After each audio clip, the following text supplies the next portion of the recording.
नमस्कार मंडळी. स्टार प्रवाहावरील लग्नानंतर होईलच प्रेम या मालिकेच्या पुढील येणाऱ्या भागामध्ये आपल्याला असं बघायला मिळणार आहे की जीवा आता घरी आलेला असतो. तो आशाताईंना ब्रेकफास्टसाठी सांगत असतो. त्याचवेळी आता उकडलेले अंडे घेऊन पार्थ तिथे येतो. तर जीवा पार्थला बघून म्हणतो की हे सगळं काय चालले दादा तुझं. पार्थ म्हणतो की अरे तुला जसे हवेत ना तसेच मी अंडे उकडलेले घेऊन आलोय. तर जीवा म्हणतो की असं प्रेम अजून किती तासांसाठी तू मला दाखवणार आहेस. पार्थ म्हणतो की अरे काय बोलतोय जीवा. जीवा म्हणतो की हाच पॅटर्न चालू आहे ना तुझा आणि नंदिनीचा. तुम्हा लोकांना अचानकच प्रेमाचा अटॅक येतो आणि मग आमच्यावर भरपूर प्रेम तुम्ही लुटवता. मी तिथे रिक्षात राहायचो तेव्हा नंदिनीसुद्धा अशीच करायची. अचानकच तिला प्रेमाचा पाझर फुटायचा आणि ती माझी काळजी करायची आणि अचानकपणे मला हेट करायला सुरुवात करायची. आणि आमचा हाच प्रॉब्लेम आहे. आम्हाला तुम्ही जरा तरी प्रेम दाखवलं ना आम्ही कुत्र्याच्या भुरकट पिल्लावानी तुमच्या मागे मागे यायचं. नंदिनीने माझ्यासोबत तेच केलं. तूही तेच करत असशील काव्यासोबत. त्यावर पार्थ हसतच म्हणतो की नाही रे जीवा मी असं काही करत नाही. जीवा म्हणतो की खरंच. तेव्हा पार्थ म्हणतो की मी काल रात्री तुला आणि काव्याला बोलताना पाहिलं. काव्या डोक्यावर हात फिरवत तुला समजावत होती. तिने तुझा हात पकडला होता. तर पार्थचं बोलणं ऐकून आता जीवा खूपच घाबरतो. उगाच पार्थच्या डोक्यात संशय येऊ नये त्यामुळे जीवा आता सगळं स्पष्टीकरण देऊ लागतो की हे बघ दादा आता आमच्यात तसं काही नाही आहे.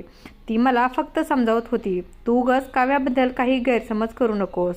तू जे काही पाहिलंस ना त्याचा अर्थ.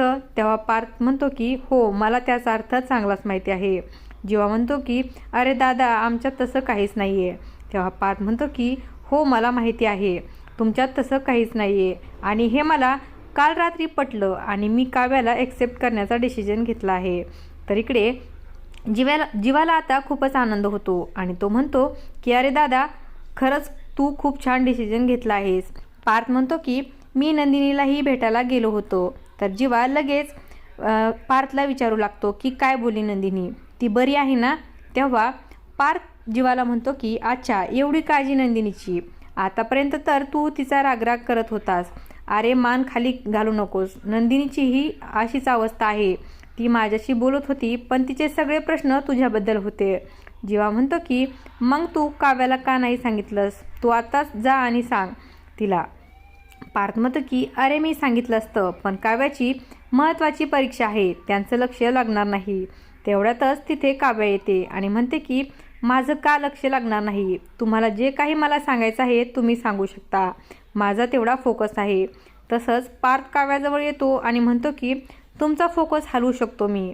त्यानंतर पार्थ हा काव्याला म्हणतो की जर माझ्या हातून तुम्ही हे अंड खाल्लं ना उद्या तुम्हाला एक्झामला मी सोडायला येईल. त्यानंतर पार्थ स्वतःहूनच काव्याला आता घास भरवतो. काव्या म्हणते की देशमुख काय चाललंय तुमचं. एवढं प्रेम कसं काय उतू आले माझ्यावर. तेव्हा पार्थ म्हणतो की कारण अविश्वास आणि गैरसमजाचा अंधार आता उजेडात बदलला आहे. चला तयारीला लागा कारण उद्यापासून एक नवा काव्यार्थाचा प्रवास सुरू होणार आहे. तेवढ्यातच नंदिनीचा आवाज येतो की ऑल द बेस्ट. काव्या तर मित्रांनो आता नंदिनी देशमुखांच्या घरी आलेली असते. नंदिनीला बघताच काव्या आणि पार्थ खूपच आनंदित होतात. पण मात्र जीवाला काही फारसा आनंद झालेला नसतो असं त्याच्या चेहऱ्यावर दिसत असतं. नंदिनी ही काव्याला जरी भेटायला आली तरी तिचे डोळे हे जीवाला शोधत असतात. पण जीवा हा नंदिनीला बघून रागातच त्याच्या रूममध्ये निघून जातं. असं काही आपल्याला या भागामध्ये बघायला मिळणार आहे.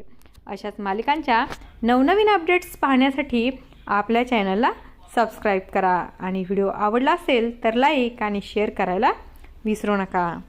धन्यवाद.